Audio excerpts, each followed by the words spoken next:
Hello, everyone. Happy Sunday. Is that something people say? Come on, find a seat. I think there's some open ones there. That was a joke, too. All right. I brought my best jokes because it's the last day. The next talk is, I'm doing that thing where I look at the wall. It's on the Guardian RFID security privacy thing, which I know nothing about. But fortunately, Serge Kaiser does, and he's going to enlighten you. So sit down, enjoy your ice cream, and I pass you to Serge. Right.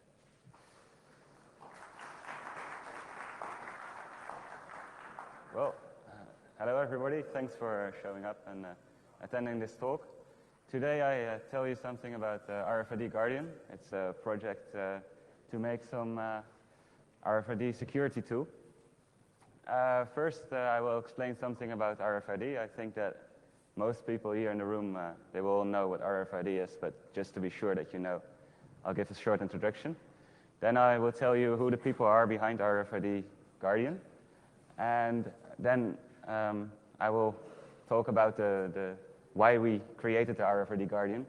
And furthermore, I will also introduce our new version of the RFID Guardian, which should be available in a few months' time.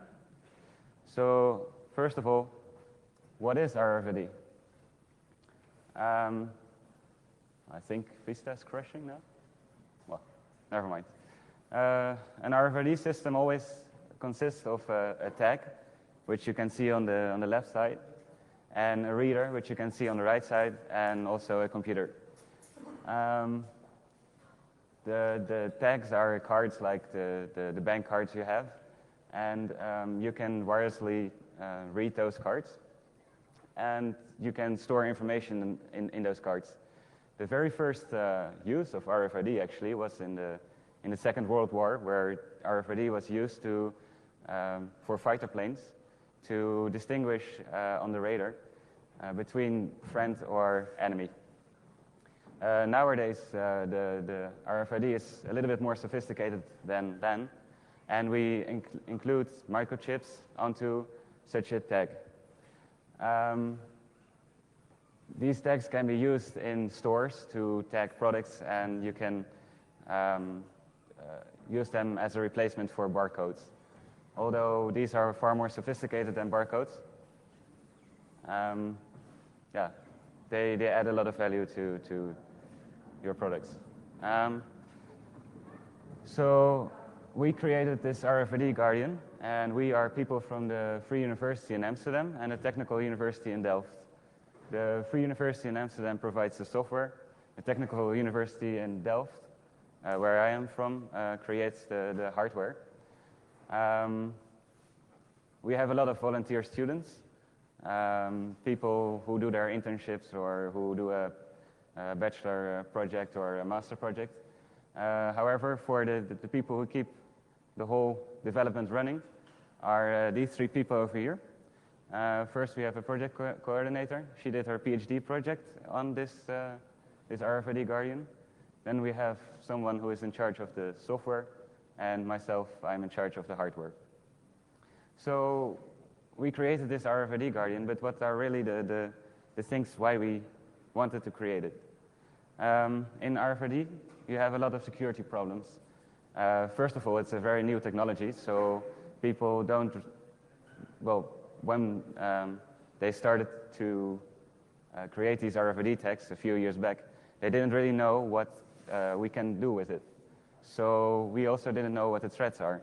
We thought about it, and these are a few things that can go wrong with your tags.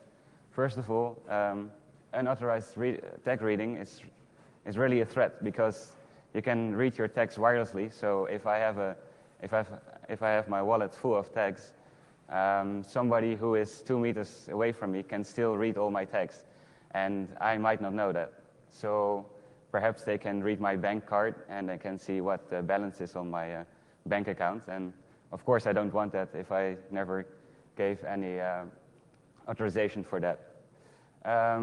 Furthermore, when I use my cards to pay or to register my books at the library, other people can eavesdrop on the wireless communication between my my cards and the computer from the library or the computer from the supermarket. This eavesdropping, you can use the information which is sent to, well, to do bad things. You can most probably come up with them yourself. Furthermore, you can also track people. If I make a profile of all the cards which are in my wallet, then I can walk through a city, and if there are enough readers, people can read my wallet and they can see, okay, this guy has a bank card from ABN AMRO and a customer card from a supermarket and this card and that card. So it must be this person. So they can track me while I'm walking through the city, and I wouldn't want that. Furthermore, you can clone a tag. So somebody can clone my bank card, and they can use this bank card as to pay, and yeah, then they pay with my money, and of course, again, we don't want that. And when we have a system with a reader and a lot of tags, and we can create a huge amount of tags, then we can completely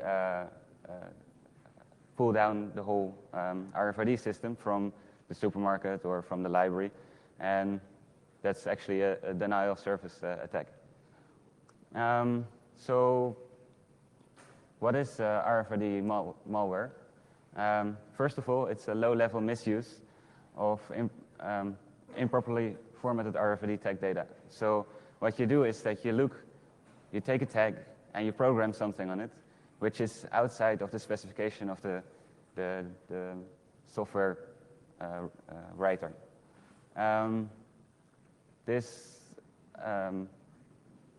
improperly formatted RFID tag data can come in three different ways, which are first RFID exploits. So you take, say for instance, you always take 64-bit tags, which contains 64-bit of data, and now you take a tag which contains 128 bits of data. So then you have 64 more bits of data, and you can choose whatever you put in there. You can put like a virus or a worm in there, and in case the database manufacturer, which is behind the RFID reader, did not properly format the input data, you could make use of this exploit. The next one is a worm. So you could actually program a worm in an RFID tag. And that's what they did at the Free University from Amsterdam. And they actually demonstrated that it works with some databases. And if we can create worms, we can also create viruses to corrupt the database which is behind the RFID reader. So all these things are possible with these RFID tags. And actually, you can wonder what the impact is. If you do a quick Google trend history search on RFID, on the keyword RFID, you will see that the number of news results goes up by the time. And when RFID became really interesting in 2004, on the left, you see that a lot of people searched for the RFID, for information about RFID. Now, as time progresses, the news results increment, and RFID becomes more important to the world, and it's being used more and more. You can also see it these days in the public transport system. So, as we told, there are some problems, and these problems were, especially in the Netherlands, they got a huge news uprise when some people hacked the OV chip card. The OV chip card is a card for the Dutch public transport, which is making use of RFID, and you put some amount of money on your card, and then you can travel, and every time that you pass, that you go out of the station or you go into the station, they subtract some money from this card. Now, the two people in the middle here, they hacked this OV chip card, and they actually had, when they did this, people in the parliament, in the Dutch parliament, they asked questions about it, and they had to defend their work there. And yeah, if they had paid more attention to what was the problem with RFID before introducing the OV chip card, they could have prevented all those problems. However, they didn't, so now we learned the lesson the hard way that when the OV chip card was already implemented, that it was hackable. Now, if these things are hackable and you want still to protect them, so how could you do that? So we thought about that, and while we were thinking about that, we created this RFID Guardian. As you can see here, this is the latest version of the RFID Guardian. It's version 3. We had a few versions before this one. They were all like quick hack versions. And this is the version which is more, a little bit more structured and which can be produced in a multiple number of times. We did some research on this, and when we were working on this, we saw that other people might also like to use it. So why not make a version which we can mass produce? After we improved this version, we made another version. We're working on that right now, and this is version 4 of the RFID Guardian. So what actually is the RFID Guardian? It's a handheld mobile device for RFID privacy and security management. So you have this device, it's like a PDA, and there's a little screen on it, and you can see all the communication which is going on between your tags and an external reader from, again, the supermarket or the library. The basic idea how we created this RFID Guardian was to make a software-defined radio. You take an antenna and you feed it to a digital, there's some beep. So an analog to digital converter, and then you process the whole communication in software. The RFID Guardian can both emulate tags, and it's also a reader. So if I go with my device to a reader, I can say I'm now 256 different tags, and another reader can read this. So I can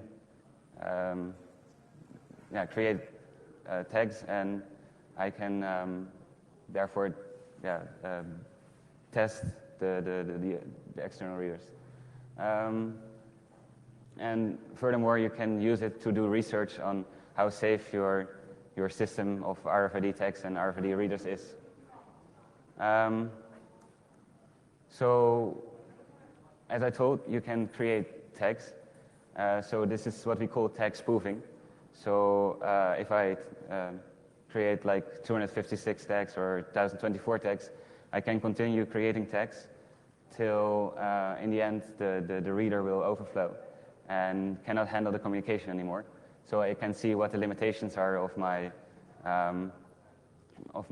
system, my RFID system. Now, furthermore, we can also jam communication between a tag and a reader.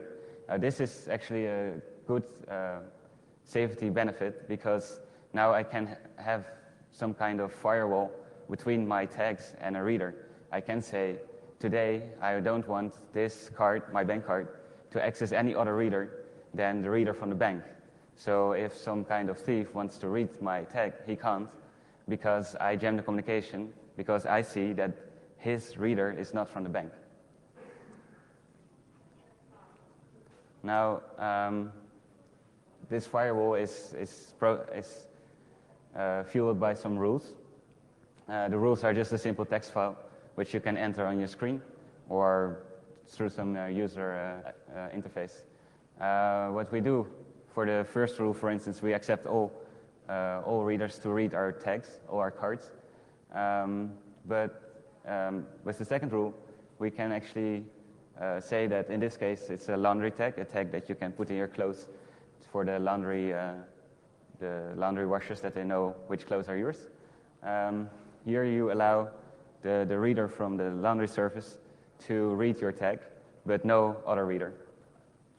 And the last rule is for if you're at home, then you want your home reader to read all tags, so that when you come home from the grocery store with all your grocery stuff with tags on it, then the reader at home can read what you bought and can make an inventory of that. Now, now I will tell some more about the hardware of the RFID Guardian. It consists mainly of 3 parts. The complete hardware design is open source, so you can find online all the designs, and if you like, you can use those designs to make your own RFID Guardian. Later on, in a few months' time, we will also produce a number of RFID Guardians that we will sell, so you don't have to make your own, you can also buy it. But if you really want to make your own, or if you want to improve the design, then you're always welcome. Later on, I will show you where you can find us on the internet. And you can take those designs and do whatever you like with it. The software is also completely open source. The 3 parts of this hardware are first an analog front end, which digitizes the incoming radio signals from an RFID tag. Then we have a backplane to which the analog front end connects. On this backplane, we have an FPGA, which does the digital signal processing, and which processes the radio signal to a baseband signal, which can be processed by a DSP board, which is on the very right. In short, this is how it looks like. The whole design is modular, so the DSP board, which is called RFB40, can be used in any other project, even projects that have nothing to do with this RFID Guardian. So say, for instance, you want to use your own open source DSP board, then you can take our DSP board and then you can use it for your own project. Now I will tell a little bit more about how we digitize the incoming signals. It's very simple, actually. That's the benefit of a digital radio. First, the incoming signal, we down-convert it to some frequency which is easy for us to process. The incoming signal, the incoming tags we use, can be from very high frequency to a very low frequency, as we can see later.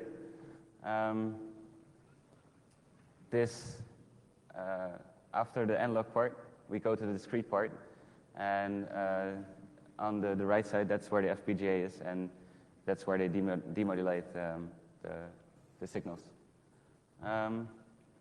So how does the RFID Guardian version 4 look like physically? We have a box with an LCD screen. We have an internal antenna. It's also possible to put an external antenna on it. And yeah, you can use this device to do research on RFID tags and readers. This is finally the final version, how it will look like if we produce it. There are some specs over here. Yeah, it's mainly like a normal PDA with extensions for digital signal processing. Then, as you remember, the DSP processing board is the board that we finished right now. We're still in the process of designing the other parts. Here you can see a picture of our DSP processor. We use an analog blackfin processor with some memory. And later on, we will also, in 2010, we will be finished with the backplane on which the DSP processor connects, and with the analog front ends.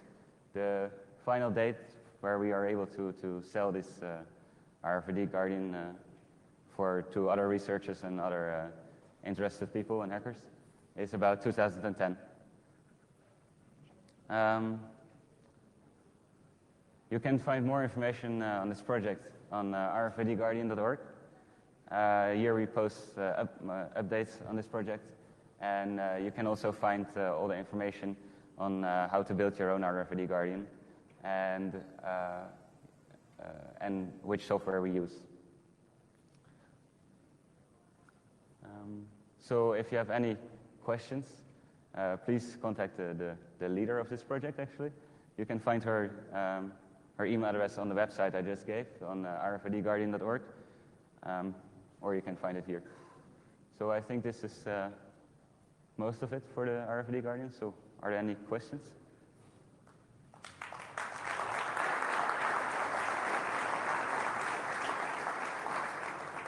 I saw a question.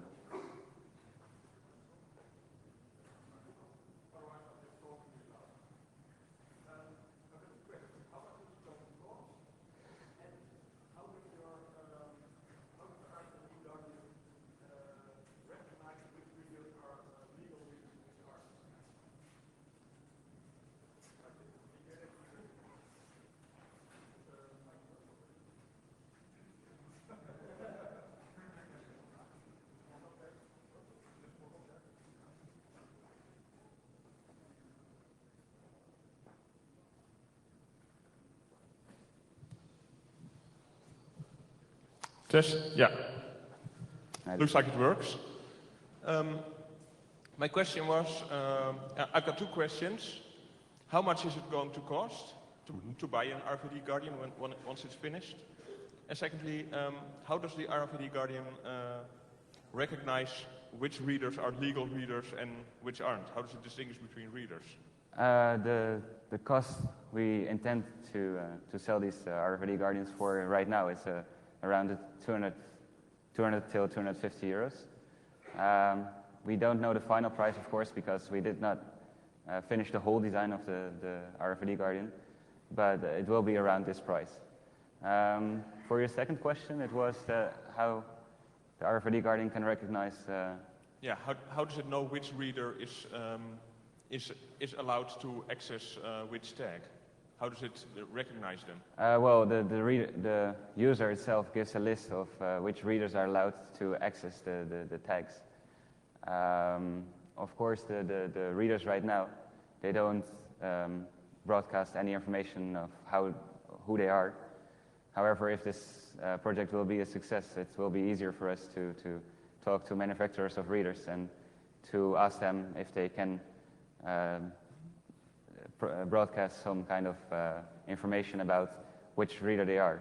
So then you can make a rule in your RFID Guardian which says, like, any reader that does not identify himself cannot access my tags. And any reader that identifies himself and has this identification, then he can access my tags. But then won't the problem be that other readers can also pretend to be that legal reader by also submitting the same identification? Sorry? Wouldn't other readers also be able to identify themselves, pretend they are a legal reader by submitting the same authorization? Yes, of course, but then you need a kind of protocol that secures the kind of fingerprint or something that our RFID Guardian can recognize that this is a valid reader or not. Yeah, and so that's the common security, I think. So basically the RFID Guardian depends on the implementation of that protocol and everybody sticking to it, which is not the case if I understand you correctly. Sorry, I could not understand your question. If I understand you correctly, at the moment there's no protocol yet for readers to identify themselves, and the RFID Guardian needs that protocol in order to work correctly. Yes, yeah. Basically they will in the end. Yes, I see another question. Hi, I have two questions. The first question is about, with the jamming that you were talking about, how... excuse me, is it not on? There? Yeah, that's better. Okay, sorry. With the jamming that you were talking about, how much information is able to be seen about the jamming by an external reader? So how much can an external, let's say you have a rogue reader, how much can it determine about the existence of your card or whatever from the jamming? And then the second question was around, have you had any early feedback from, say, the transport companies or whatever, claiming any sort of intellectual property ownership such that they wouldn't let you actually copy the content of your own card onto your Guardian? So you're saying you could copy the content of your own card, right? So are they saying, I mean, it wouldn't surprise me, right? If one of the companies says, oh, no, you can't you may buy the card, but you can't copy, you can't clone the content. So I'm just wondering. This last part I cannot understand anything of. So if you bought, say, a public transport card, Yeah. and you were saying that you could clone the content, yeah? Yeah. Yeah. Have you had any indication from any of these organizations about whether or not they will try to prohibit the cloning of the content through some legal maneuver?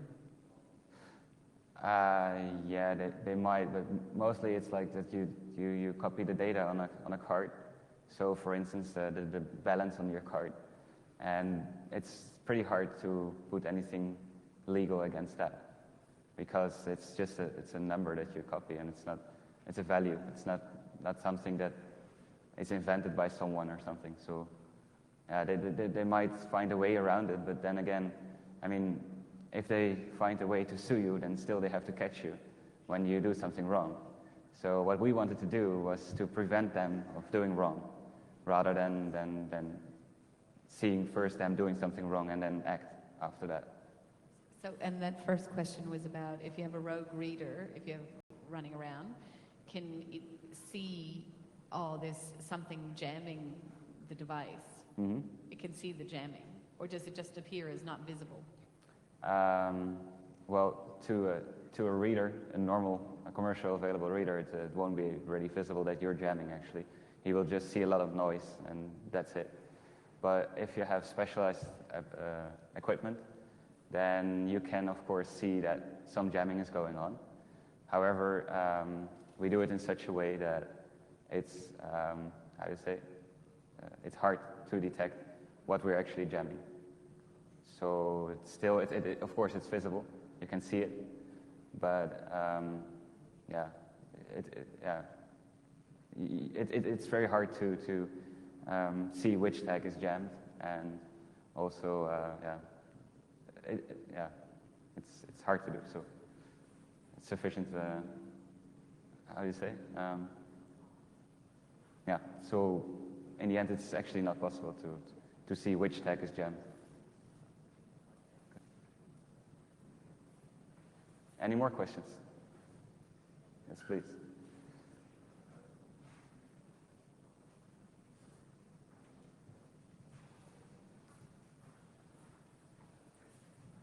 Of what frequency band RFID tags is the RFID Guardian capable to interact? Only on the most usual 200 or 2 points? Well, right now we're working on 13.56 megahertz, which is the most used tag in supermarkets and in bank cards and library cards. But we're also supporting the other frequencies, so low frequency, 135 kilohertz, which is being used by those tags that you can insert in your arm or in pads. And we will also support the higher frequency tags, so 800, 900, and 2.45 gigahertz. And it will be supported by the same hardware, or do I have to buy version 5 for it? The hardware will be mostly the same, only the analog part you have to replace. And we will make parts for that you can replace them. Okay. Any more questions? Yes, hi. You're mentioning the RFID Guardian as a research tool, which will be available in 2010 somewhere for research purposes, right? Yes. Okay. Will you also ship a consumer edition of the RFID Guardian? And if so, what are the barriers to overcome before you will actually ship it? Yes. The problem right now is we are designing it, and when we finish the design, we have to manufacture it. We have some people who can do the manufacturing, So most likely there will be no more problems than with any other thing that that people manufacture. So we will make a version which you can buy as a person and as a non-researcher, so that you can play around for your own purposes. Okay, so you will ship the research version of the RFID Guardian in the end of 2010, beginning 2011 or something, and then perhaps re-evaluate if there's a market. Most likely we will release the research and the consumer version at the same time. It will most likely be the same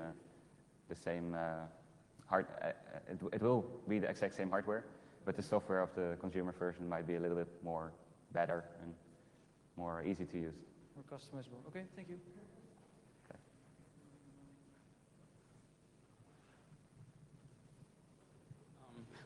Test, yeah. Will it be hard to program own programs for that RFID reader or Guardian? If you want to do some extensions on software basis? Excuse me, what was Is that? the software, is it quite an open stack or framework you are using for the operating system and all the stuff for the RFID Guardian? So are you able to program your own extensions? Yes, Or it not? is possible. There is an application program interface for it, and which is available from our website. Okay, So- thank you. And yeah, all the software is open source, except for there's a Bluetooth module in the RFID Guardian, and that part is I'm not sure if that is completely open source, but the rest of the software is all open source. Thank you. Are there any other questions?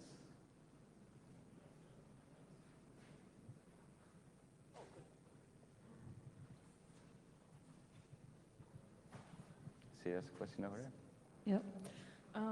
You just said you will have different modules for the different frequencies.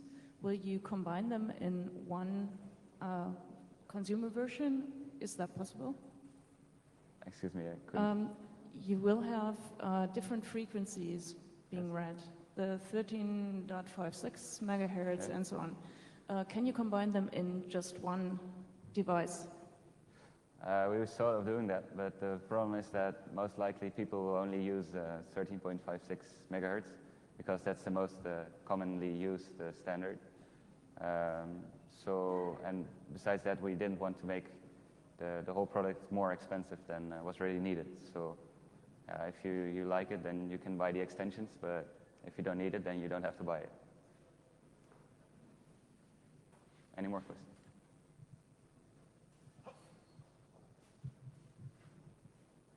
Thank you. Are you aware of any legal issues of implementing and using the tool? Yes.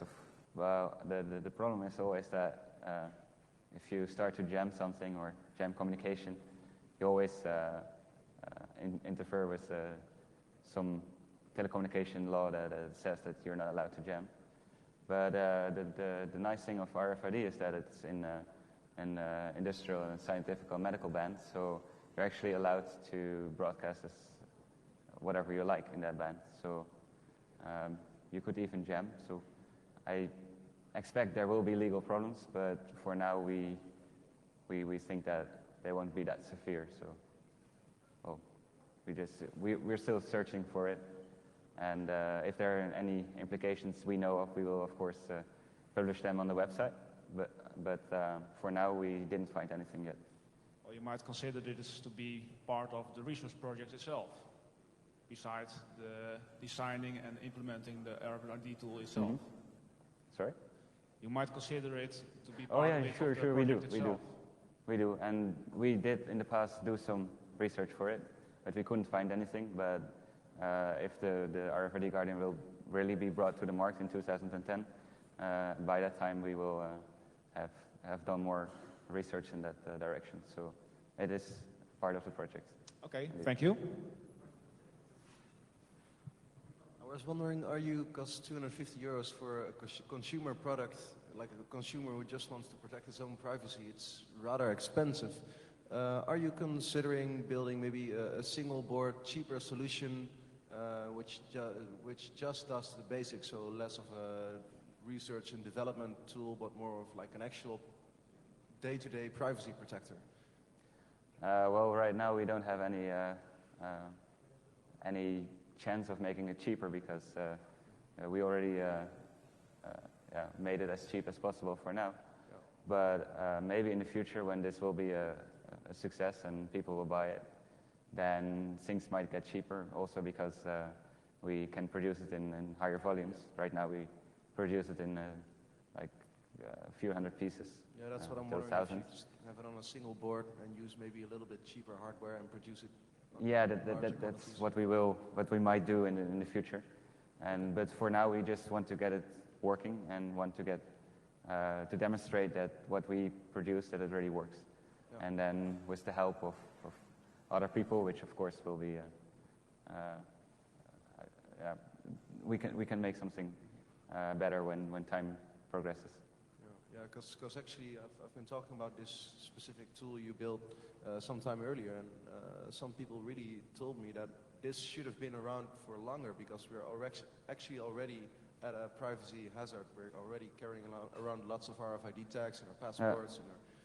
Yeah, that's true. But right now we are, I think there are more tools that could do this, but people they have it as a research project, but they don't commercialize it till now. Are you aware of any other projects that are doing this? Could you name? Or Sorry? Could you name other projects or other people that are working on this, research groups or? Other projects who are working on this, yes, there were a few. There was, maybe you heard about Proxmark from Johnson & Westhues. It's not exactly the same as this, but it also works on RFID. And you can do more with this tool, but that one, you can also do some things with this. And of course, there's the open reader from Germany, where they made their own RFID reader and they actually sell it, and their plans are also open source. That sounds interesting. Yeah, it's also interesting. You can, of course, find it on the internet. No problem. Any more questions? No? Okay, well, thank you very much, Serge. Okay.